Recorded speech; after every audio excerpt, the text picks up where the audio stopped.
આજે ઉત્તમ માર્દવ ધર્મ છે.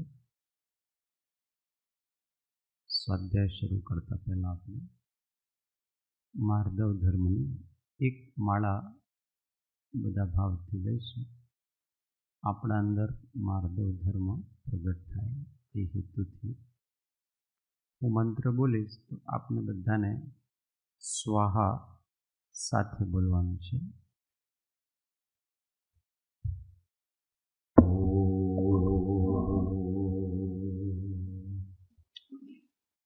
ओम ह्रीं श्री उत्तम मार्दव धर्मांगाय स्वाहा नमः स्वाहा.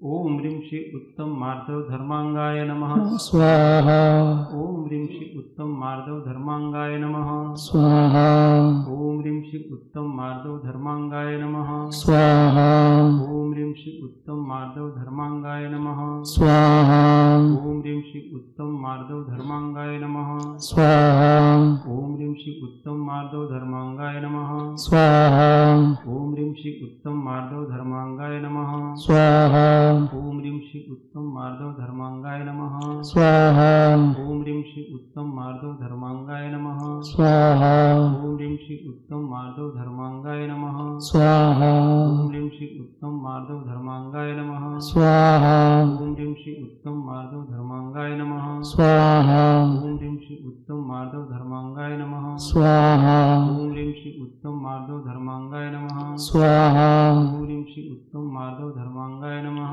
स्वाहा ओम ह्रीं श्री उत्तम मार्दव धर्मांगाय नमः स्वाहा ओम ह्रीं श्री उत्तम मार्दव धर्मांगाय नमः स्वाहा ओम ह्रीं श्री उत्तम मार्दव धर्मांगाय नमः स्वाहा ओम ह्रीं श्री उत्तम मार्दव धर्मांगाय नमः स्वाहा ओम ह्रीं श्री उत्तम मार्दव धर्मांगाय नमः स्वाहा ओम ह्रीं श्री उत्तम मार्दव धर्मांगाय नमः स्वाहा ओम ह्रीं श्री उत्तम मार्दव धर्मांगाय नमः स्वाहा ओम ह्रीं श्री उत्तम मार्दव धर्मांगाय नमः स्वाहा ओम ह्रीं श्री उत्तम मार्दव धर्मांगाय नमः स्वाहा ओम ह्रीं श्री उत्तम मार्दव धर्मांगाय नमः स्वाहा ओम ह्रीं श्री उत्तम मार्दव धर्मांगाय नमः स्वाहा ओम ह्रीं श्री उत्तम मार्दव धर्मांगाय नमः स्वाहा ओम ह्रीं श्री उत्तम मार्दव धर्मांगाय नमः स्वाहा ओम ह्रीं श्री उत्तम मार्दव धर्मांगाय नमः स्वाहा ओम ह्रीं श्री उत्तम मार्दव धर्मांगाय नमः स्वाहा ओम ह्रीं श्री उत्तम मार्दव धर्मांगाय नमः स्वाहा ओम ह्रीं श्री उत्तम मार्दव धर्मांगाय नमः स्वाहा ओम ह्रीं श्री उत्तम मार्दव धर्मांगाय नमः स्वाहा ओम ह्रीं श्री उत्तम मार्दव धर्मांगाय नमः स्वाहा ओम ह्रीं श्री उत्तम मार्दव धर्मांगाय नमः स्वाहा ओम ह्रीं श्री उत्तम मार्दव धर्मांगाय नमः स्वाहा ओम ह्रीं श्री उत्तम मार्दव धर्मांगाय नमः स्वाहा ओम ह्रीं श्री उत्तम मार्दव धर्मांगाय नमः स्वाहा ओम ह्रीं श्री उत्तम मार्दव धर्मांगाय नमः स्वाहा ओम ह्रीं श्री उत्तम मार्दव धर्मांगाय नमः स्वाहा ओम ह्रीं श्री उत्तम मार्दव धर्मांगाय नमः स्वाहा ओम ह्रीं श्री उत्तम मार्दव धर्मांगाय नमः स्वाहा ओम ह्रीं श्री उत्तम मार्दव धर्मांगाय नमः स्वाहा ओम ह्रीं श्री उत्तम मार्दव धर्मांगाय नमः स्वाहा ओम ह्रीं श्री उत्तम मार्दव धर्मांगाय नमः स्वाहा ओम ह्रीं श्री उत्तम मार्दव धर्मांगाय नमः स्वाहा ओम ह्रीं श्री उत्तम मार्दव धर्मांगाय नमः स्वाहा ओम ह्रीं श्री उत्तम मार्दव धर्मांगाय नमः स्वाहा ओम ह्रीं श्री उत्तम मार्दव धर्मांगाय नमः स्वाहा ओम ह्रीं श्री उत्तम मार्दव धर्मांगाय नमः स्वाहा ओम ह्रीं श्री उत्तम मार्दव धर्मांगाय नमः स्वाहा ओम ह्रीं श्री उत्तम मार्दव धर्मांगाय नमः स्वाहा ओम ह्रीं श्री उत्तम मार्दव धर्मांगाय नमः स्वाहा ओम ह्रीं श्री उत्तम मार्दव धर्मांगाय नमः स्वाहा ओम ह्रीं श्री उत्तम मार्दव धर्मांगाय नमः स्वाहा ओम ह्रीं श्री उत्तम मार्दव धर्मांगाय नमः स्वाहा ओम ह्रीं श्री उत्तम मार्दव धर्मांगाय नमः स्वाहा ओम ह्रीं श्री उत्तम मार्दव धर्मांगाय नमः स्वाहा ओम ह्रीं श्री उत्तम मार्दव धर्मांगाय नमः स्वाहा ओम ह्रीं श्री उत्तम मार्दव धर्मांगाय नमः स्वाहा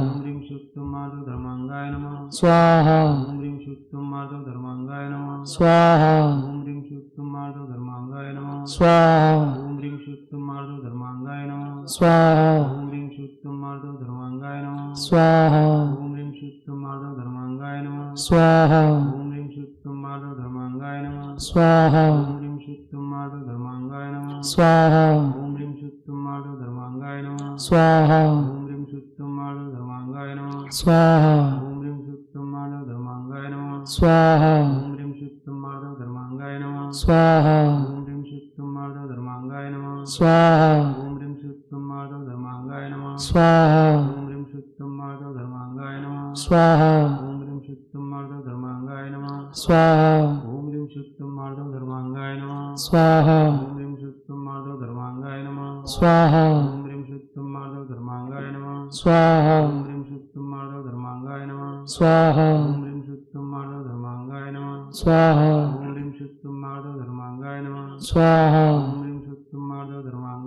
स्वाहा ओम ह्रीं शुद्धं माधव धर्मांगाय नमः स्वाहा ओम ह्रीं शुद्धं माधव धर्मांगाय नमः स्वाहा ओम ह्रीं शुद्धं माधव धर्मांगाय नमः स्वाहा ओम ह्रीं शुद्धं माधव धर्मांगाय नमः स्वाहा ओम ह्रीं शुद्धं माधव धर्मांगाय नमः स्वाहा ओम ह्रीं शुद्धं माधव धर्मांगाय नमः स्वाहा ओम ह्रीं शुद्धं माधव धर्मांगाय नमः स्वाहा ओम ह्रीं शुद्धं माधव धर्मांगाय नमः स्वाहा ओम ह्रीं शुद्धं माधव धर्मांगाय नमः स्वाहा ओम ह्रीं शुद्धं माधव धर्मांगाय नमः स्वाहा ओम ह्रीं शुद्धं माधव धर्मांगाय नमः स्वाहा ओम ह्रीं शुद्धं माधव धर्मांगाय नमः स्वाहा ओम ह्रीं शुद्धं माधव धर्मांगाय नमः स्वाहा ओम ह्रीं शुद्धं माधव धर्मांगाय नमः स्वाहा ओम ह्रीं शुद्धं माधव धर्मांगाय नमः स्वाहा ओम ह्रीं शुद्धं माधव धर्मांगाय नमः स्वाहा ओम ह्रीं शुद्धं माधव धर्मांगाय नमः स्वाहा ओम ह्रीं शुद्धं माधव धर्मांगाय नमः स्वाहा ओम ह्रीं शुद्धं माधव धर्मांगाय नमः स्वाहा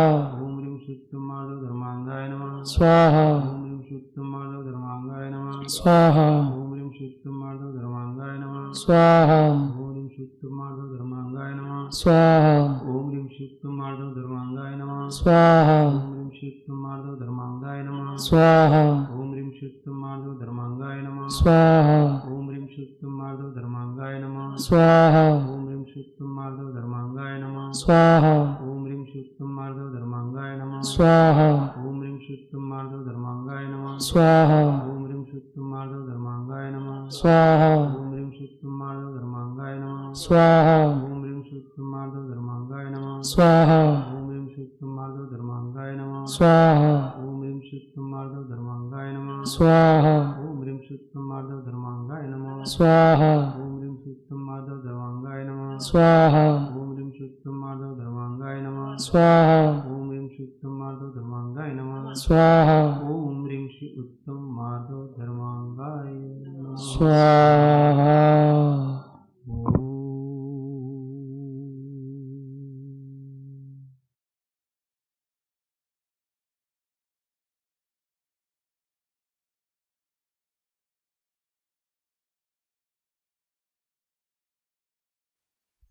મનમાં એવી ભાવના કરીએ, મારા જીવનમાં અહંકાર લેશ માત્ર ન રહે. સદૈવ નમ્ર વૃત્તિ, વિનયયુક્ત મારું વર્તન અને મારો અભિપ્રાય રહે.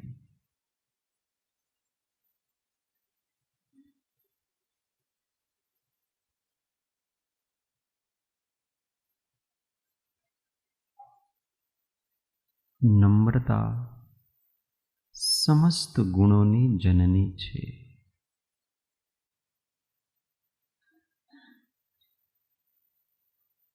આખા વિશ્વને વશ કરવાનો એકમાત્ર ઉપાય છે વિનય.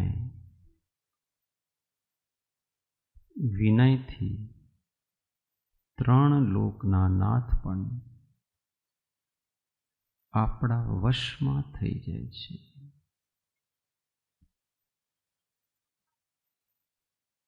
એવો ઉત્તમ વિનય મારા હૃદયમાં પ્રકાશિત થાય.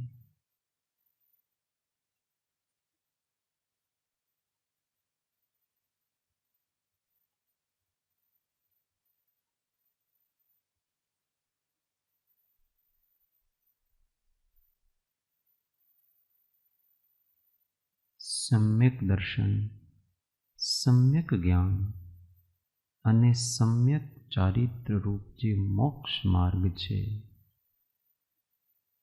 એ મોક્ષ માર્ગને અત્યંત વિનય ભક્તિથી ધારણ કરવા,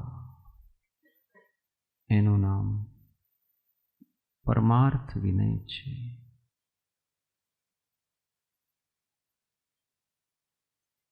અને સમ્યક દર્શન, સમ્યક ચારિત્ર અને સમ્યક જ્ઞાનના ધારક એવા જે સત્પુરુષો છે, એમના પ્રત્યે વિનયાન્વિત થવું તે શ્રેષ્ઠ વ્યવહાર વિનય છે.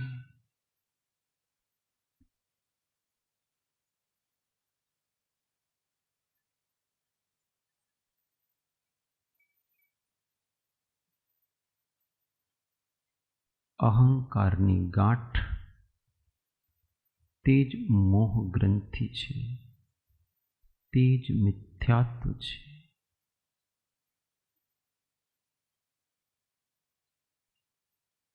હું સહજ જ્ઞાન સ્વભાવી આત્મા છું. હું દેહાદી નથી. એવા પ્રકારની નિર્મળ બુદ્ધિ, એનું નામ નિશ્ચય વિનય છે.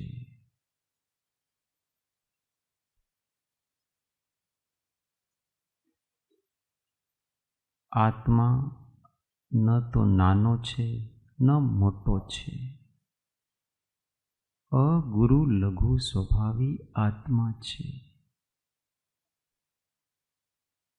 ન દીન છે ન અભિમાની છે.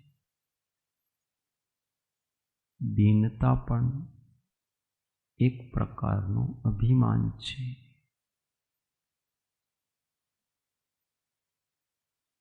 એમ જાણીને પોતાને સહજ સામાન્ય જ્ઞાન સ્વરૂપી સ્વીકાર કરો અને સર્વ જીવો પ્રત્યે વિનય વિવેક યુક્ત થઈને વર્તન કરો.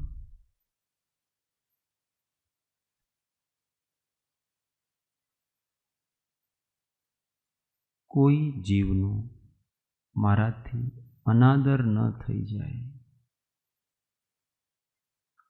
એનું ધ્યાન રાખો.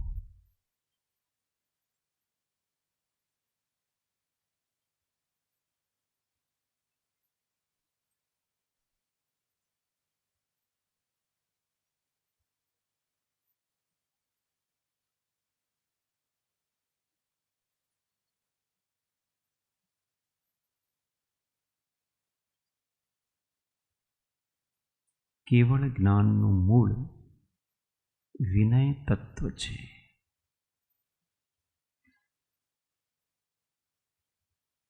વાંચવા ભણવાથી ઉત્તમ પ્રકારનું જ્ઞાન થતું નથી. ઉત્તમ પ્રકારનું જ્ઞાન વિનય ભક્તિથી થાય છે.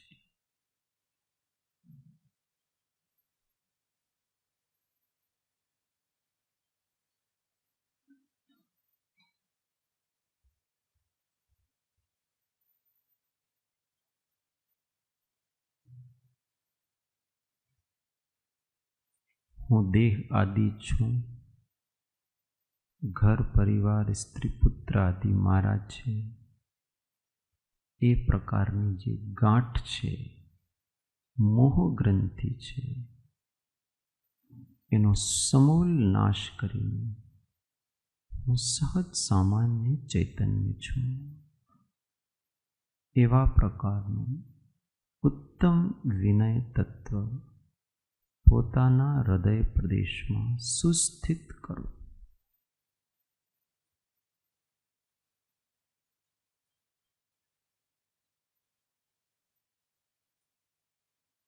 પોતાને વિશેષ ન માનો, સામાન્ય રૂપ માનો.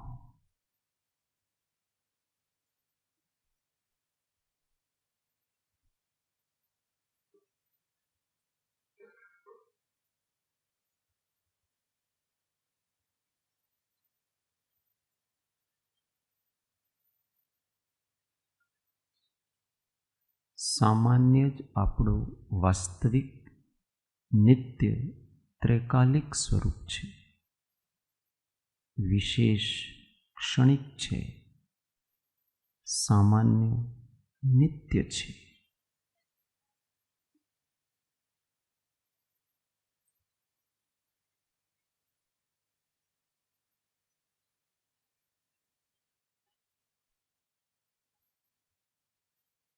વિશેષ ઉપર દ્રષ્ટિ આપવાથી અહંકારની ઉત્પત્તિ થાય છે. સામાન્ય ઉપર દ્રષ્ટિ આપવાથી સહજ વિનયાન્વિત થવાય છે.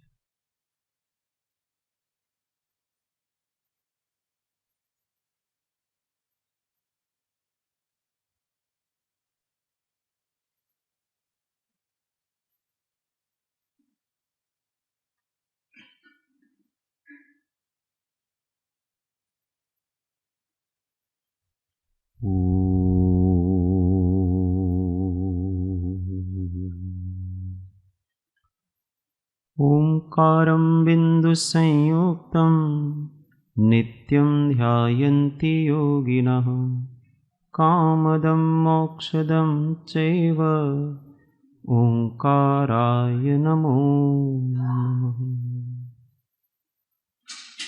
परात्पर गुरुवे नमः. परम्पराचार्य गुरुवे नमः. परम गुरुवे नमः. साक्षात् प्रत्यक्ष सद्गुरुवे नमो नमः. सर्वकलुष विध्वंसकं श्रेयसां परिवर्धकं भव्यजीव मनः प्रतिबोधकारकं धर्मसंबंधकं पुण्यप्रकाशकं पापप्रणाशकम् इदं शास्त्रं श्री भावना द्वात्रिंशति नामधेयम्. अस्य मूलग्रन्थकर्तारः श्री सर्वज्ञदेवा, तदुत्तर ग्रंथकर्तारः श्री गणधरदेवा, प्रतिगणधरदेवास्तेषां वचनानुसारमास्याद्य श्रीमद्भगवत् अमितगति आचार्य विरचितमिदं शास्त्रं श्रोतारः सावधानतया शृण्वन्तु. मंगलं भगवान् वीरो मंगलं गौतमो गणी मंगलं कुन्दकुन्दार्यो जैनधर्मोऽस्तु मंगलं. सर्वमङ्गल्यमाङ्गल्यं सर्वकल्याणकारकं प्रधानां सर्वधर्माणां जैनं जयतु शासनं. जैनं जयतु शासनम्.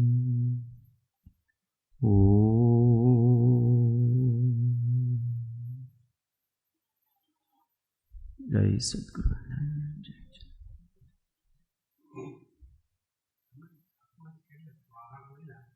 जी, અહંકારનો હોમાઈ જાય અને વિનય પ્રગટ થાય. આહુતિ આપવામાં આવે છે.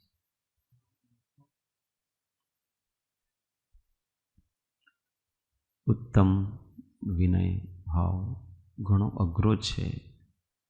જીવનો સૌથી મોટોમાં મોટો શત્રુ છે તો અહંકાર છે. સાધક અહંકારને સાચવી સાચવીને સાધના કરે છે,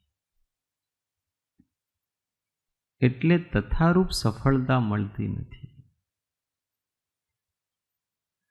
અંદરનું જે પેલું કઠોરતા છે ને એ જાતું નથી.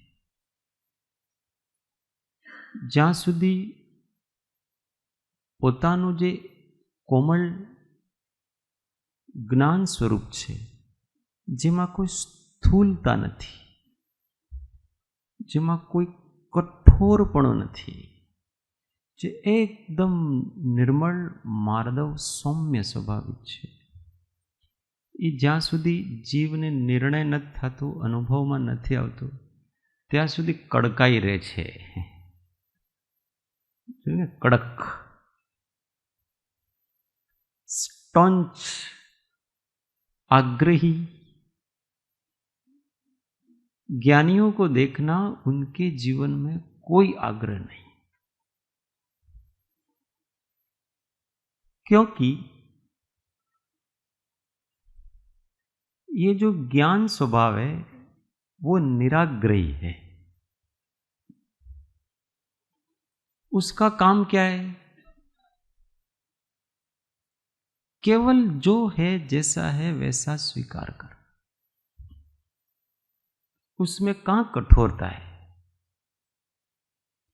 पर इसका निर्णय नहीं होता है, इसलिए जीव की पकड़ होती है।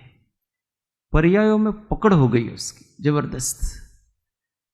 धर्म के नाम पर क्रियाओं में पकड़ हो गई, विधियों में पकड़ हो गई, उपासना पद्धतियों में पकड़ हो गई है, मानसिकताओं में पकड़ हो गई है, विचारों में पकड़ हो गई है, दर्शनों में पकड़ हो गई है। ये पकड़ हो गई है, यही इसका अहंकार है। उपयोग में ये पकड़ है उसकी, उपयोग को ढीला करो आप, तब अंदर से कोमलता, मृदुता प्रकट होती है, अहंकार रहितपना, नम्रता प्रकट होती है। और तब जीव हमेशा इतना शांत रहता है, क्योंकि कोई आग्रह नहीं। आग्रही व्यक्ति हमेशा डरा डरा सा रहता है, भयभीत सा रहता है। क्यों? क्योंकि उसने सोच रखा है, उसकी अपनी एक मान्यता है, उसके हिसाब से सब होना चाहिए, और जरा भी आगे पीछे हुआ उसके भाव बिगड़ जाते हैं, परिणाम बिगड़ जाते हैं। और निराग्रही व्यक्ति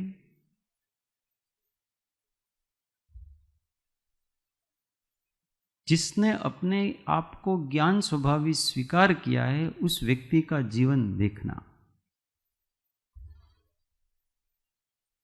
उस व्यक्ति के अंतःकरण में झांक करके देखो आप, कहीं कोई आग्रह की गंध तक नहीं मिलेगी इसको।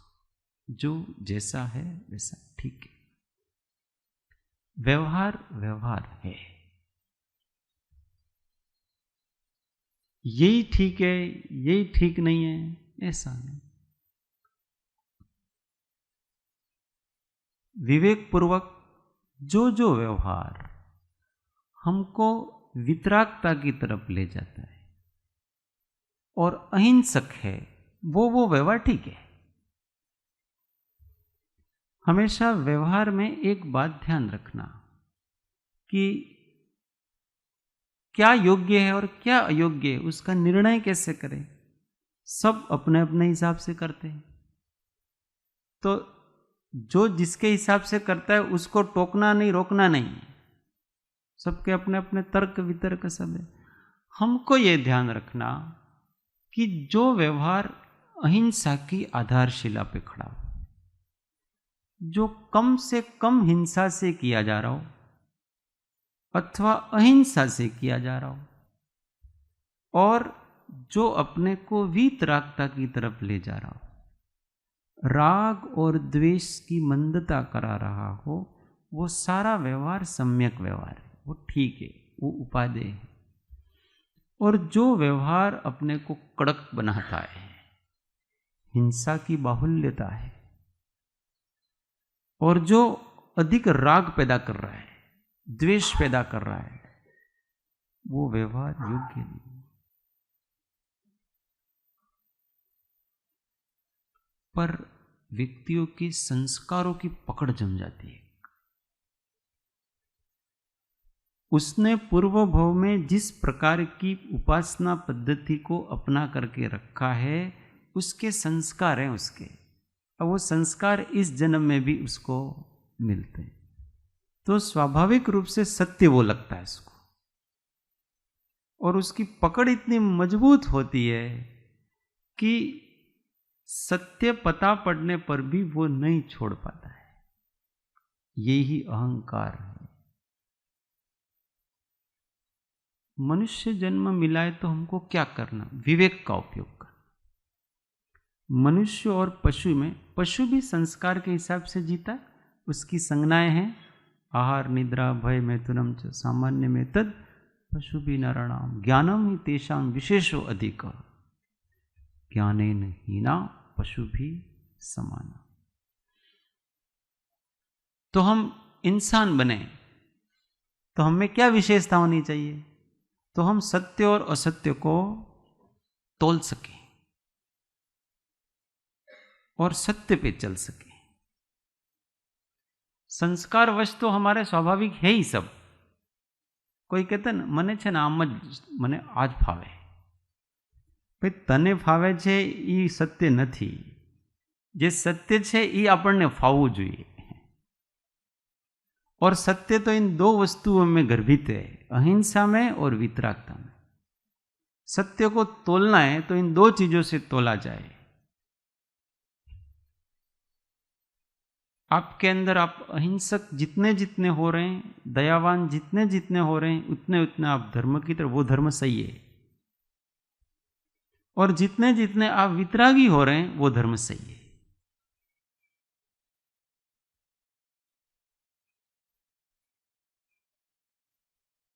और ये विनय से होता है, स्वीकार करने को तैयार, हर चीज को पकड़ ढीली करो बस।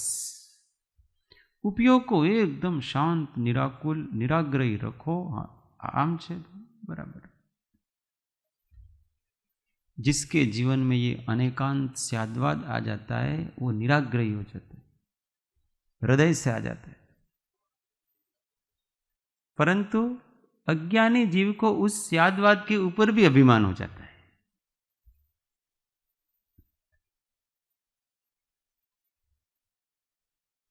ये अभिमान अलग अलग प्रकार के रूप बदल करके अपने सामने आता है। किस पे अपने को अभिमान हो जाए वो नहीं कह सकते। कभी सत्य का भी एक अभिमान हो गया, आमे साचा रास्ता ऊपर चालिए छिए। ठीक है ना, हमको भगवान ने बुद्धि दी है, हमारे गुरु ने दृष्टि दी है, तो हम प्रयत्न कर रहे हैं। आप सब गलत रास्ते पे चल रहे हो ऐसा हम नहीं कहते, आप गलत कर रहे हो ऐसा भी हम नहीं कहते। पर जितने जितने आप अहिंसक हो रहे हो, वितराग हो रहे हो, उतने उतने आप सही हो रहे हो, सही दिशा में जा रहे हो।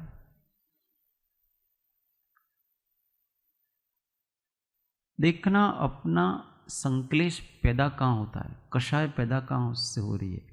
सारी कषाय अहंकार से पैदा हो रही है। और ये निकल गया तो आपकी कोई कषाय ही बाकी नहीं रहेगी, क्योंकि स्रोत है वो ही नहीं रहा तो कहां से निकलेगा पानी। निराग्रही, निरहंकारी, दीन बनकर जिए। दीनता ही ज्ञानी का लक्षण है। हाँ, स्वाभिमान। अभी ध्यान में दीनता भी एक प्रकार का अभिमान है शायद। अभी वही बताना चाह रहा था, अभी मैं शब्द बोला कि दीनता पर्याय गत जो अपने, मैं गरीब हूं, मेरे में कम बुद्धि है, मेरे में ये है, इस प्रकार की जो मैं नीच कुल का हूं, ये सब अभिमान है। आत्मा ना ऊंचा है ना नीचा है। हम कोई उच्च कुल के नीच कुल के हम नहीं है, ये पर्याय है। और पर्याय में अहम बुद्धि करेंगे तो हम बड़ा नहीं मानेंगे तो छोटा मानेंगे। तो विनय का नाम छोटा मानना ऐसा नहीं है।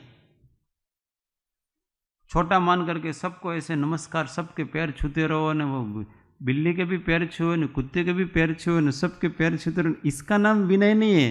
ये तो विनयाभास है, विनय मिथ्यात्व है, इसमें तो कोई विवेक नहीं है। विनय का मतलब तो आपके अंदर से कठोरता निकल जाए, सत्य को स्वीकार कर सके आप, कोई आग्रह न रहे, और जो जैसा है वैसा उसके साथ व्यवहार किया जाए। विवेक पूर्वक विनय होना चाहिए, नहीं तो वो किस में जाएगा, विनय मिथ्यात्व में चला जाता है। इसलिए ऐसी दीनता नहीं होती है। ज्ञानी में कैसी दीनता होती है, उसमें एक आकिंचन्य धर्म है, ये दीनता उसकी। इस जगत का कोई भी जड़ चेतन पदार्थ मेरा कुछ भी नहीं है, मैं अकिंचन हूं, एकदम अकेला हूं, एकदम असहाय हूं। इसलिए किसी भी परद्रव्य में किंचित भी अभिमान नहीं। ये मेरा है, ये अभिमान है। किसी भी परद्रव्य में ये मैं हूं और ये मेरा है, ये अभिमान है। इसको यहां वास्तविक अभिमान कहते हैं। तो इस जगत में जितने भी इस चैतन्य स्वभाव के अतिरिक्त तो और जो भी हैं, शरीर हो अथवा अपनी यहां अपने आत्मा की जो पर्याय हैं, विकृत पर्याय हैं, उसमें भी मैंपना छोड़ो और ये जो सहज सामान्य निरंतर प्रवाहित चैतन्य सत्ता है, वही मैं हूं। अब यहां कहां ऊंचा है न कहां नीचा है। जब सब एक ही प्रकार का है तो वहां ऊंच नीच कोई वस्तु ही नहीं है। स्वभाव में ऊंच नीच कोई वस्तु नहीं है। जब ऊंच नीच नहीं होगा तो राग द्वेष भी नहीं होगा। इसलिए मैं न छोटा हूं न मैं बड़ा हूं, मैं सहज सामान्य तत्व हूं। बाहर में व्यवहार करें तो जैसे जैसे पर्याय की दृष्टि से जिसमें जितने गुण हैं उतना विनय आदि अपने को क्रिया करनी चाहिए, पर ये परमार्थ वस्तु ध्यान में रखनी चाहिए। हाँ, विनय श्रेष्ठ, विनय श्रेष्ठ है, परम विनय है एक। उस परम विनय का स्वरूप यह है कि अपने सहज स्वरूप परमात्मा स्वरूप को स्वीकार करना, उसकी तरफ झुकना, ये परम विनय आत्मा का स्वभाव। और ये परम विनय कहां प्रकट होता है? किंचित भी परद्रव्य के प्रति उपयोग नहीं है, ऐसा जो 13वां गुण स्थान है, वहां से ये परम विनय प्रकट होता है। और थोड़ा सा भी परद्रव्य के प्रति उपयोग है, हमारे विकल्प चल रहे हैं, तो वहां अभी परमार्थ विनय प्रकट हुआ नहीं है, परम विनय प्रकट हुआ नहीं। विनय का मतलब विशिष्ट प्रकार से नया झुकना ले जाता है जो आत्मा के अंदर। तो सम्यक दर्शन होने के बाद ही वास्तव में अहंकार जाता है, ऐसा जो शास्त्र में कहते हैं वो इसलिए कहते हैं कि कहीं न कहीं इसको 8 प्रकार के अभिमानों में वो पर्याय बुद्धि रह गई है ना, इसलिए रह जाता है। ये क्षयोपशम ज्ञान है, उसको मैं मानता है जीव कि मैं ज्ञानी हूं। क्यों? क्योंकि मेरे को ये आता है। आप क्षयोपशम ज्ञान हो, वो हम नहीं है, हम सहज ज्ञान स्वभाव। तो किसी दिन हमारा क्षयोपशम कम हो जाएगा तो क्या हम ज्ञानी नहीं रहेंगे? हम ज्ञान स्वभावी नहीं होंगे क्या? हम उस समय भी ज्ञान कम ज्यादा हो, पर्याय में ज्ञान स्वभाव है वो कम ज्यादा नहीं होता है। पूजा प्रतिष्ठा ये सब क्या है? कर्माधीन। पुण्य का उदय होता है तो लोग अपने को बड़ा मानते हैं। लोग सोचते हैं कि मेरे को ये सब लोग मान रहे हैं इसलिए मैं बड़ा हूं। इससे कोई थोड़ी बड़े हो। कुल से कोई बड़ा मानता है, जाति से कोई बड़ा मानता है, कोई बल शक्ति से बड़ा मानता है, कोई अपने पास कुछ आवड़त प्रतिभा आ जाती है तो उससे रिद्धि से अपना बड़ा मानता है, कोई बाहर का तप कर लेता है थोड़ा बहुत, उससे अपने आप को श्रेष्ठ मानता है, कोई व्रत नियम आदि ग्रहण कर लेता है तो अपने आप को बड़ा मानता है, इसका सीना चौड़ा होगा, हम बड़े व्रती हैं, अब हम सबको आशीर्वाद देंगे, अब हम किसी के आगे झुकेंगे नहीं, सब हमारे आगे झुकेंगे। तो ये तो आप ऊपर चढ़े कि नीचे आए हैं? और शरीर का बहुत अभिमान, ये शरीर मैं हूं, ये सबसे बड़ा अभिमान। इन सब अभिमानों से दूर होकर के, शांत होकर के अपने ज्ञान स्वभाव को स्वीकार करें। मैं सहज ज्ञान स्वभावी आत्मा, इसमें कहाँ तो क्षयोपशम ज्ञान है, न कहाँ तप है, न कहाँ रिद्धि, न कहाँ बल, ने कहाँ अपने, इनमें कुछ भी नहीं है अपना। ऐसा जब निर्णय होता है तब अभिमान कम होता। तो अपन अभिमान को करने का प्रयत्न करें। पहले व्यवहार अभिमान को त्यागें, फिर निश्चय की साधना करके उस अभिमान के मूल को नष्ट करते हैं। वही कहते हैं वो कैसे नष्ट करना, तो भावना करते हैं गाथा नंबर 2 अमित गति सामायिक पाठ। शरीरत कर तुम अनंत शक्तिम विभिन्नमात्मानमपास्त दोषम जिनेन्द्र कोशादिव खड्ग यष्टिम तव प्रसादेन ममास्तु शक्ति। सब बोलेंगे एक बार जितना आता है। हाँ हाँ, आमा एक बार संस्कृत में बोलता तो सीखिए ना આપણે થોડો થોડો ऊपर करो न भाई। क्या गया जितेश भाई?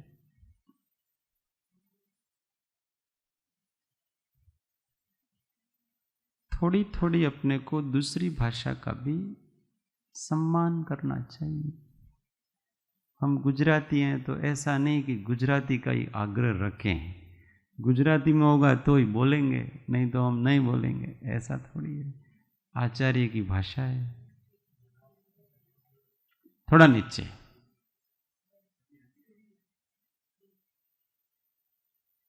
और नीचे, हाँ बस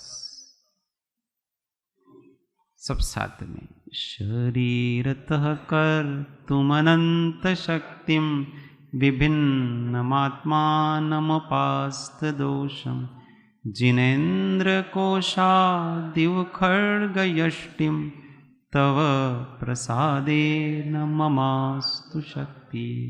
फिर से शरीरतः कर तुम अनंत शक्तिम विभिन्नमात्मानमपास्त दोषम जिनेन्द्र कोशादिव खड्ग यष्टिम तव प्रसादेन ममास्तु शक्ति।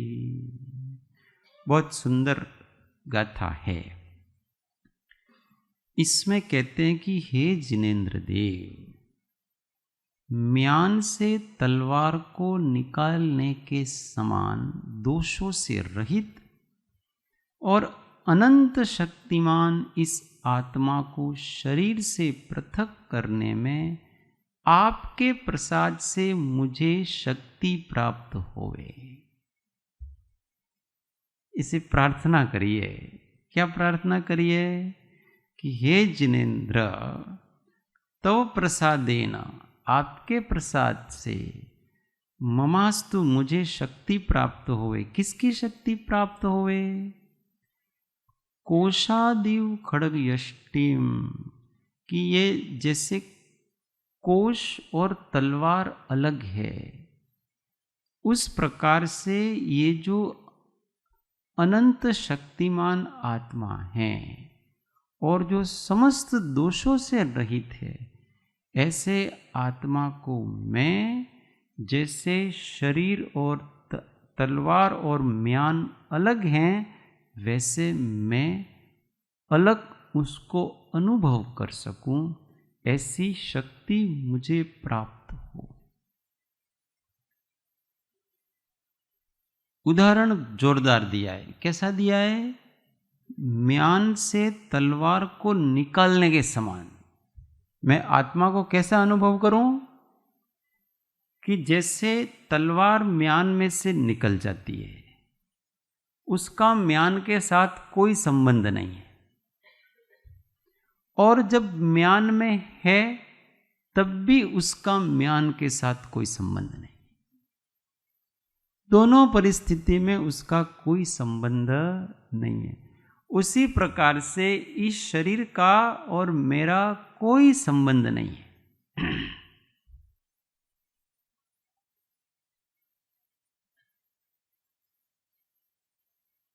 किस अपेक्षा से संबंध नहीं है? स्वभाव की अपेक्षा से संबंध नहीं।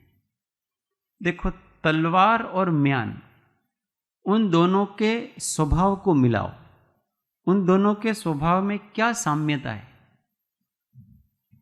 उन दोनों के स्वभाव में कोई साम्यता नहीं है। तलवार का स्वभाव अलग है, म्यान का स्वभाव अलग है। तलवार क्या काम करती है? सिर को धड़ से अलग कर देने का काम करती है। म्यान करती है? कोई म्यान से किसी का गर्दन काटे तो म्यान से कट सकती है? म्यान से नहीं कट सकती है।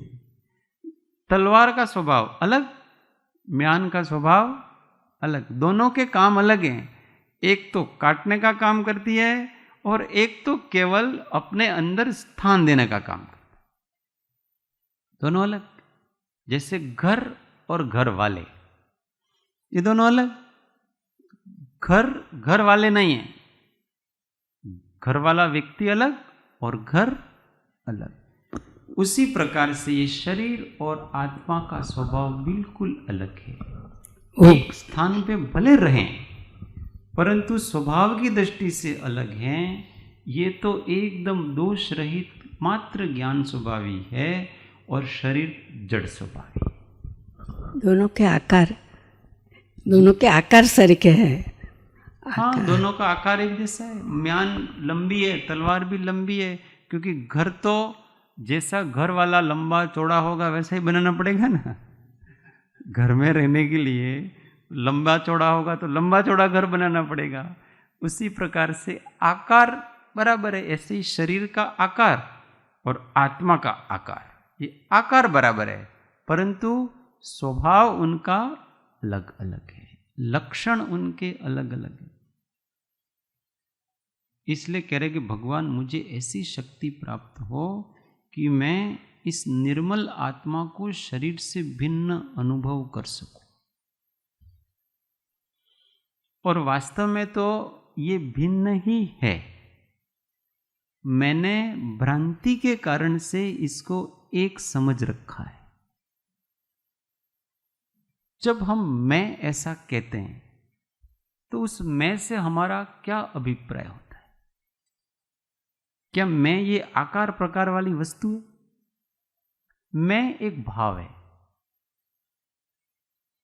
कुछ शरीर कोई ऐसा कोई भाव नहीं है, ऐसा कोई परिणाम नहीं है। वो पौद्गलिक परिणाम भले है। हमेशा वास्तव में ये मैं अपन अलग अनुभव कर रहे, मान नहीं रहे। प्रॉब्लम क्या है? मान नहीं रहे। कोई ऐसा किसी को सत्य अनुभव में आ रहा है पर वो मानता नहीं है कि ये सही है। ये संशय नाम का, भ्रांति नाम का एक दोष का है कि जीव को पता पड़ रहा है तो भी वो स्वीकार नहीं कर रहा है। कोई साधारण व्यक्ति, बालक को भी पता है कि ये मैं अनुभव स्वरूप अलग हूं और ये शरीर अलग है। कोई भी कह देगा ऐसा। हर किसी के अनुभव में ये आ रहा है कि ये मैं जो अनुभव है, दिन भर हम संवेदन करते ही रहते हैं। कर्म के उदय से जितने भाव होते हैं वो सब करते ही रहते हैं अपन। हम कहते हैं अभी मैं अच्छा हूं, मेरे को अच्छा लग रहा है, अच्छी फीलिंग हो रही है। तो वो जो आपको अच्छी फीलिंग हो रही है उसके हाथ पांव है कि नहीं? उसके नाक है उस अच्छी फीलिंग के, उसका सिर है, उसके बाल हैं, उसके हाथ हैं, उसका पैर है। उस अच्छी फीलिंग का क्या ये बताओ इनमें से? कुछ भी तो नहीं है। अच्छा, वो जो अच्छी फीलिंग हो रही है उसका कोई स्पर्श है? वो अच्छी फीलिंग ठंडी है, गर्म है, हल्की है, भारी है, कोमल है, कठोर है, स्निग्ध है, रुक्ष है? इन 8 प्रकार के जो स्पर्श है उसमें से जो हमको अच्छा लग रहा है वो क्या, ये बताओ। इनमें से कुछ भी हमारी फीलिंग के साथ मेल नहीं खाता है। अच्छा, उस फीलिंग का कोई रस है? मैं अभी जो फील कर रहा हूं बहुत अच्छा, वो खट्टा अनुभव कर रहा है, वो खट्टी है, वो मीठी है, वो तीखी है, वो कड़वी है, वो काशायिक है, वो क्या है? इनमें से कोई रस उस फीलिंग का नहीं। उसकी कोई गंध है कि मैं अभी जो फील कर रहा हूं उसकी कोई सुगंध है कि दुर्गंध है? उसका कोई गंध नहीं है उस फीलिंग का। उसका कोई कलर है? वर्ण, रूप, रंग, कि वो कैसा है। मैं जो फील कर रहा हूं वो मेरे को अभी काली फीलिंग हो रही है, काला अनुभव। किसी को सफेद अनुभव होता है, किसी को लाल अनुभव होता है। ऐसा अनुभव के कोई रंग हैं? अनुभव के कोई रंग नहीं है। अच्छा, उस अनुभव को आप किस सांचे में डालोगे? उसका क्या आकार है? वो त्रिकोण है, चतुष्कोण है, षटकोण रूप है, अष्टकोण रूप है, कि समचतुरस्र है, कि निग्रोध रूप है, कि स्वाति रूप है, कि किस रूप है? कोई उसका आकार निश्चित कर सकते हैं उस अनुभव का? उसका कोई उस फीलिंग की अनुभव नहीं कर सकते। तो ये तो सबको साधारण सी बात है कि इस शरीर से तो ये अनुभव स्वरूप पदार्थ अलग ही है। इस शरीर से तो इसका कोई संबंध तीन काल में है ही नहीं। इसलिए जो शरीर को मैं मानता है वो तो कहते महा महा महा महा मूर्खों का शिरोमणि। जो ऐसा कहता है कि ये शरीर मैं हूं वो तो मूर्ख शिरोमणि है, परम शिरोमणि है। इससे अधिक मूर्ख तो कोई हो ही नहीं सकता, क्योंकि प्रत्यक्ष अनुभव है उसको वो नकार रहा है। अब हमको प्रॉब्लम क्या है कि हम आत्मा को, शुद्ध तत्व को हम अनुभव नहीं कर पा रहे हैं। उसमें प्रॉब्लम क्या खड़ी हो रही है कि शरीर से तो अलग ही है, उससे वो तो छोड़ो अब इसको, तो ये तो उपचार था। ये शरीर मैं हूं ऐसा कहना क्या है? उपचार मात्र है। उपचार का मतलब ही ऐसा है कि झूठ कहने मात्र के लिए है, उसको उपचार कहते हैं। अब ये जो फीलिंग हो रही है, उस फीलिंग के साथ ही अपने को भेद ज्ञान करना है कि ये जो मुझे फीलिंग हो रही है वो फीलिंग नैमित्तिक है कि अनैमित्तिक है। यहां काम करना है अपने को। वो किसी निमित्त से पैदा हो रही है कि बिना किसी निमित्त से पैदा हो रही है? वो क्षणिक है कि वो शाश्वत है? जो किसी निमित्त से पैदा होगी फीलिंग, वो हमेशा क्षणिक होगी। हमको किसी के ऊपर राग भाव, प्रेम का भाव आया, तो कैसे आया? भीतर में राग मोहनीय कर्म की उदीर्णा हुई और सामने अपने को जो अच्छा लगता है वैसा व्यक्ति मिला, वस्तु मिली, तो हमारे अंदर अनुराग के परिणाम आए, हम प्रेम के परिणाम आए, अच्छा लगा। अच्छा, ये फीलिंग नैमित्तिक है कि अनैमित्तिक है? निमित्त से उत्पन्न हुई, उसको हम बनाए नहीं रख सकते। जैसे ही निमित्त दूर हो जाएगा वो फीलिंग आपकी चली जाएगी। अगर ये फीलिंग शाश्वत रहे तो हमको कोई दिक्कत नहीं। अगर ऐसा प्रेम भाव है वो हमेशा बना रहे, क्योंकि उस प्रेम भाव से हमको आनंद आता है ना। किसी भी फीलिंग से व्यक्ति को आनंद आता है, क्योंकि अगर आनंद नहीं आए तो उस प्रकार की फीलिंग में वो ठहरे ही नहीं। वो उस फीलिंग में रस ले रहा है, इसका मतलब उसको आनंद आ रहा है। जब हम गुस्सा करते हैं ना तो क्रोध की फीलिंग होती है। उस क्रोध की फीलिंग में हम ठहर रहे हैं, इसका मतलब आत्मा को कहीं ना कहीं रस पड़ रहा है उसमें। नहीं तो एक क्षण भी नहीं ठहरे वो, अगर रस नहीं पड़े तो। ऐसे राग में रस पड़ रहा है, द्वेष में रस पड़ रहा है, और इस कारण से आत्मा वहां ठहरता है, उपयोग उसमें ठहरता है। और अगर इसमें रस नहीं पड़े ना, एक क्षण भी ये उपयोग वहां ठहरे ही नहीं। थोड़ा सा भी अनुराग भाव जाग गया तो ऐसा लगे व्यक्ति को कि जैसे तेजाब डाल दिया और जल गया। जरा सा भी द्वेष भाव स्पर्श कर गया, जीव को ऐसा लगे जैसे कि मेरे को कोई ये जहर पी रहा हूं, ऐसा अच्छा ही नहीं लगे उसको। परंतु ये अच्छा लग रहा है, इसका मतलब आत्मा अभी कहीं न कहीं उसमें मैं पना कर रहा है, रस ले रहा है। बस हमको यही भेद ज्ञान करना है और कहीं नहीं करना। हमारा सारा पुरुषार्थ यहां लगाना अपने को। ये जो अनुभव स्वरूप है वो तो मैं हूं, परंतु कौन सा अनुभव? जो बिना निमित्त के जो सहज अनुभूति है वो मैं हूं। ये जो ज्ञान स्वरूप है वो मैं हूं, पर कौन सा ज्ञान? जो बिना ज्ञेय के होता रहे। उसके लिए मुझे किसी ज्ञेय पदार्थ की आवश्यकता नहीं पड़े। ऐसा जो स्वाधीन ज्ञान है, उस ज्ञान की अनुभूति है, वो मैं हूं, वो स्वाधीन। हम क्या है कि ज्ञेयों के आधार से ज्ञान की अनुभूति करते हैं। कोई ज्ञेय हमको अच्छा लगता है, कोई ज्ञेय हमको अच्छा नहीं लगता है। तो जैसे कोई ज्ञेय अच्छा लगता है तो हमको प्रसन्नता आती है उसको जान करके, अनुभव करके। कोई अच्छा नहीं लगता है तो फिर अपने को अच्छा नहीं लगता है तो हम दुखी हो जाते हैं। तो ये तो अनुभूति है, तो अनुभूति ज्ञान की। हम कोई ज्ञेय को अनुभव नहीं कर रहे हैं। कभी भी पर वस्तु को ये आत्मा अनुभव नहीं करता है। पर वस्तु को तो वो केवल जान सकता है कि ये ऐसा है। अनुभूति तो उस पर वस्तु के निमित्त से आपके जो राग और द्वेष होंगे, उस राग और द्वेष की अनुभूति ये आत्मा करेगा।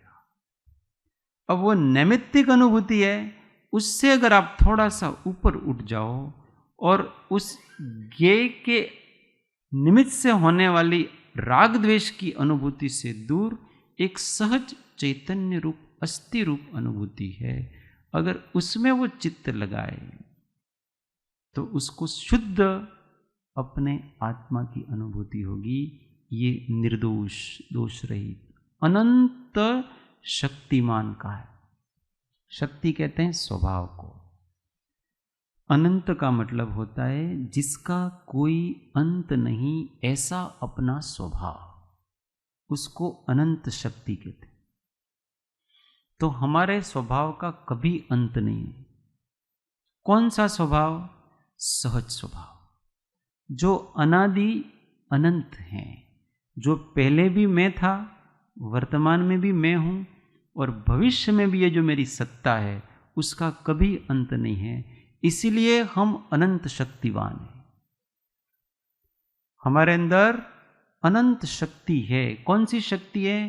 क्योंकि मैं अनंत काल तक एक जैसा रहने वाला परम पारिणामिक भाव स्वरूप पदार्थ हूं। उसका कभी अंत नहीं आता है। जिसका कभी अंत नहीं है और जिसका कोई आदि नहीं है, जिसका कोई मध्य नहीं है, ऐसा यह मैं और उस मैं से भिन्न यह शरीर। इस प्रकार से भेद ज्ञान की शक्ति है भगवान मेरे को सतत प्राप्त होती रहे, जागृत होती रहे। एक क्षण भी मैं अपने उस सहज स्वरूप को विस्मृत न होने दूं। क्या प्रश्न है तुम्हारा?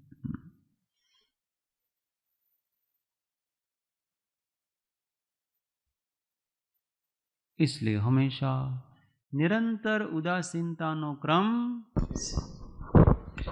जैसा कि ये शाश्वत की बात आपने अभी कही, तो एक्चुअली शुभ भाव या कोई शुभ भक्ति गीत या उसमें तन्मय होकर के जो अश्राशु भी निकल जाते हैं, तो उसका सहारा लेना या नहीं, या तो क्या उपयोगी है या क्या करना वहाँ पर? वो तो उपयोगी है। अभी अपना देखो, दर्पण के ऊपर धूल जम गई हो तो अपने को दर्पण में कुछ दिखता नहीं है। इसलिए धूल को हटाने के लिए जिससे वो धूल हटे ऐसे कपड़े का उपयोग करना पड़ता है, पर वो कपड़ा हमारे लिए साध्य नहीं है। हमने उस कपड़े का उपयोग इसलिए किया था धूल को हटाने के लिए। तो जिस समय आत्मा की मलिन परिणति हो रही है तो किसी निमित्त का सहारा लेना पड़े तो लें, पर ध्यान कहाँ रखे कि मेरे को दर्पण में देखना है। और वो चैतन्य दर्पण सहज पारिणामिक स्वभाव स्वरूप जो है, ये जो मैं हूं वो भक्ति के पहले भी हो, भक्ति के समय में भी हो और भक्ति के बाद भी हो। ये तीनों समय में जो एक रहता है, उस एक पर दृष्टि को गड़ाते हुए फिर उस परिणाम की विशुद्धि के लिए आपको जिस साधन का उपयोग करना पड़े उसको करो, पर एक दृष्टि वहाँ रखो कि मेरा लक्ष्य क्या है। मेरी चेतना की विशुद्धि करना, ये मेरा लक्ष्य है। कौन सी चेतना? त्रैकालिक चेतना है, वो धूमिल हो गई उस कर्म रूपी मल से। बस वो हटेगा कैसे? तो थोड़ा सा मैं अपने उपयोग मलिन हो चुका है, उसको शुद्ध करूं तो वो उसकी स्पष्टता होती जाती है। तो अपन प्रासंगिक रूप से ये सब कर सकते हैं। वो जो भाव रहा है और उस समय पर मैं चैतन्य स्वरूप या तो अखंड न्यायक हूँ, ऐसा याद करने से वो भाव भी टूट जाएगा और कोई कहीं पर नहीं रहे। तो एग्जैक्टली क्या करना वो अब जरा तो मार्गदर्शन। प्रतीति है। देखो, प्रतीति टूटती नहीं है।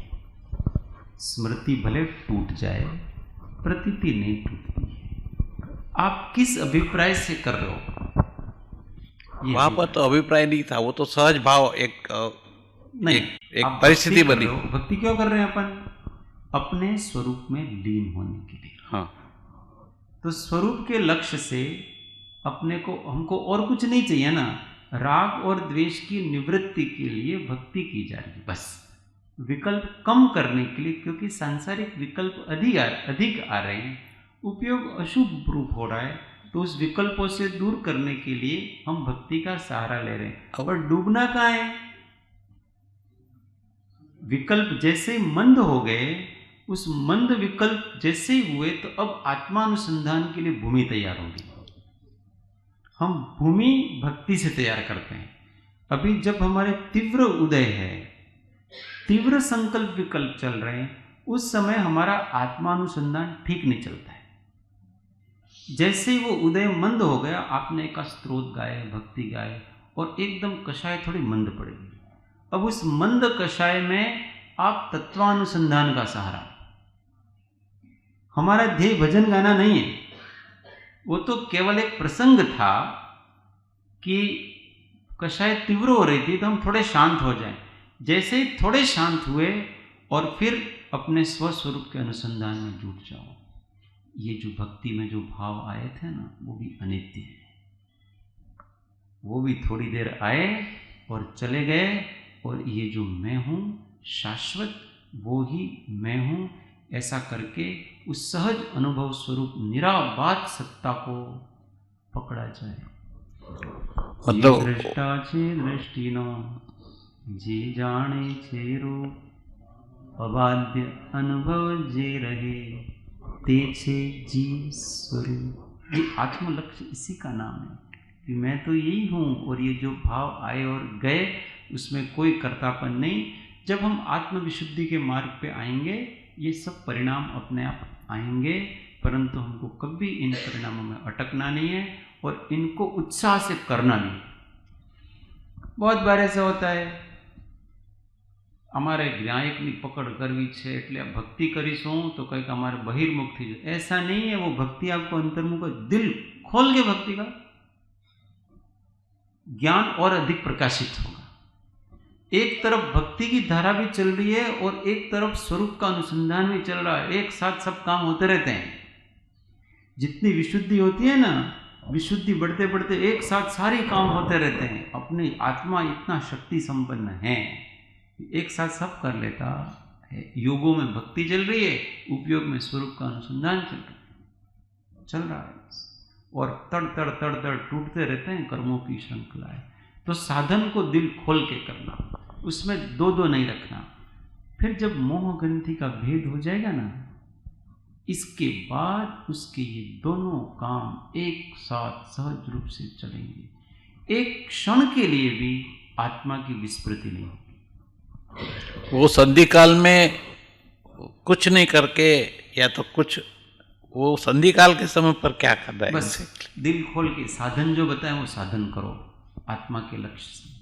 केवल मुझे राग द्वेष से रहित वीत राग होना है, ऐसा समझ करके अपने ज्ञान स्वभाव का निर्णय करके जो भी साधन बताए हैं, भक्ति वगैरह जो भी, वो करो। पर लक्ष्य हमारा क्या है? राग द्वेष की निवृत्ति। और जैसे जैसे राग द्वेष मंद पड़ेंगे और स्वभाव का निश्चय संवेदन होता जाएगा, वैसे वैसे सब अपने आप पता चल जाएगा। फिर ये अपने आप होता रहेगा। या आत्मा को मैं भूल कैसे सकता हूँ? अभी जिसको याद करने में मेहनत करनी पड़ती है उसको फिर भूलने में भी मेहनत करनी पड़ेगी। आप मेहनत करोगे तो भूल ही नहीं पाओगे, क्योंकि कैसे कोई व्यक्ति अपने को कैसे भूल सकता है?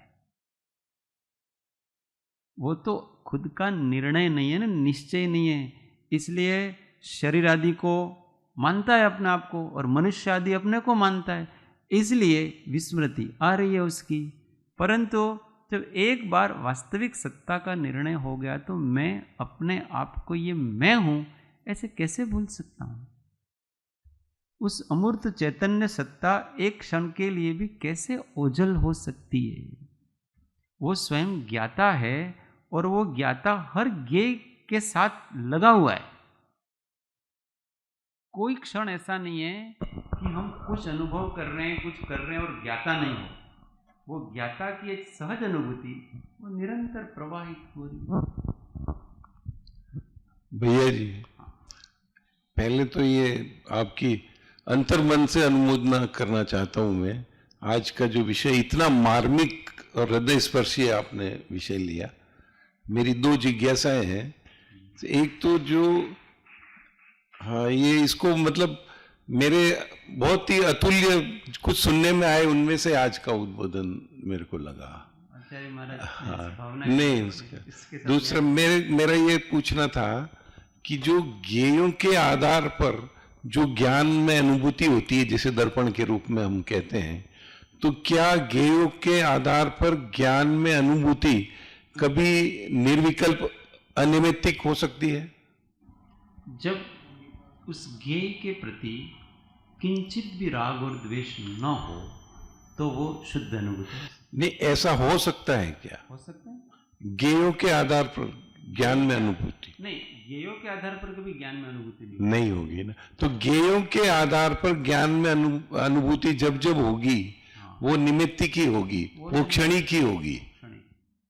और जब अपने ज्ञायक को लक्ष्य में रखें, हाँ, और उस ज्ञायक में फिर भले कोई भी ज्ञेय आए ना, हाँ, तो ज्ञायक को लक्ष्य में रखते हुए ज्ञेय आवे, तो उस पे फिर मेरा एक जिज्ञासा और है कि जैसे हम कहते हैं कि ये आत्मा जो है ना देहाकार है, हाथी का जीव है तो हाथी के आकार की आत्म प्रदेश है, हमारे चींटी के हिसाब से है। तो जो लोकाकाश, जो हमने आत्मा लोकाकाश कहा है हमने, तो आत्मा को लोकाकाश कहने के पीछे अगर इसमें समझा जाए तो सिर्फ केवल ज्ञान अरिहंत और सिद्ध भगवंतों के आत्मा लोकाकाश है, मतलब सिद्ध शिला पर विराजमान है, वो उनका स्थान है, मगर उनका अवगाहना पूर्व लोकाकाश माना जाएगा? ऐसा नहीं है। तो प्रदेशों की अपेक्षा से तो लोक प्रमाण है, वो इसलिए कहा जा रहा है कि ये अगर फैले, हाँ, असंख्यात प्रदेश तो फैले तो पूरे लोक को वो ढक सकते हैं, इतने विस्तार इसका हो सकता है, ये इसकी शक्ति है इतनी। और वो शक्ति जब तक किसी देह में है तब तक वो शक्ति रूप से ही है, परंतु कभी प्रकट होती है। कब प्रकट होगी? जब केवली समुद्घात करता है, उसी समय वो शक्ति पूरी तरह से प्रकट होती है और सारे प्रदेश लोकाकाश के बराबर हो जाते हैं।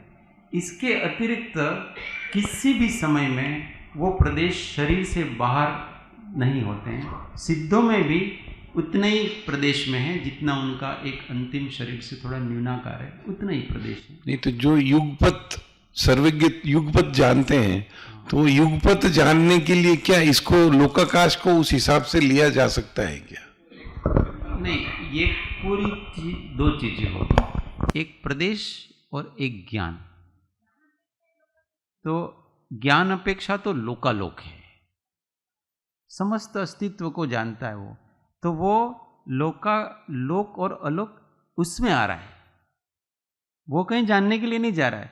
उसके प्रदेश तो यही है, जैसे दर्पण है ना, तो दर्पण में पदार्थ आ रहा है, दर्पण तो कहीं नहीं जा रहा है। उसी प्रकार से वो सिद्ध तो वही है, उनके प्रदेश भी वही हैं, अंतिम शरीर से थोड़ा न्यून आकार के, और उनका ज्ञान निर्मल हो गया तो उसके ज्ञान में समस्त अस्तित्व आ रहा है। मतलब ज्ञान लोकालोक प्रमाण है। हाँ, ज्ञान लोका। आत्म प्रदेश तो उनकी किंचित न्यून देहाकारी है, अरिहंत और सिद्ध दोनों।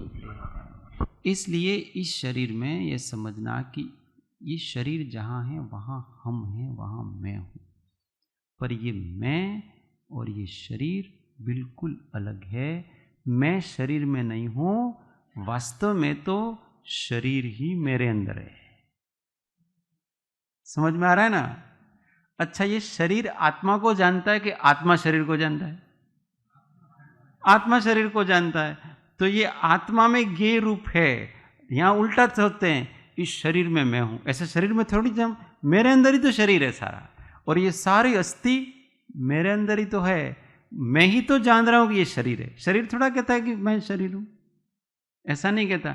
मैं कह रहा हूं कि ये शरीर है, इसका मतलब इसको जानने वाला मैं हूं, इसलिए ये मेरे अंदर है। और मैं न तो किसी के अंदर हूं न किसी के बाहर हूं, मैं तो केवल मैं ही हूं।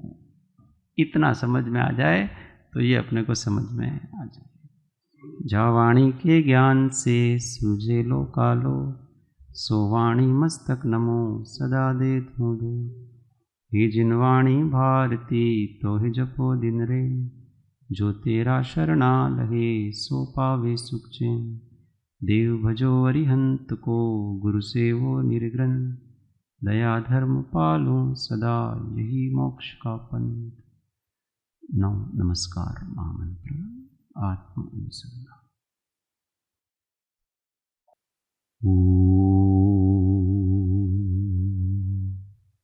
शांति शांति शांति। जय सद्गुरु।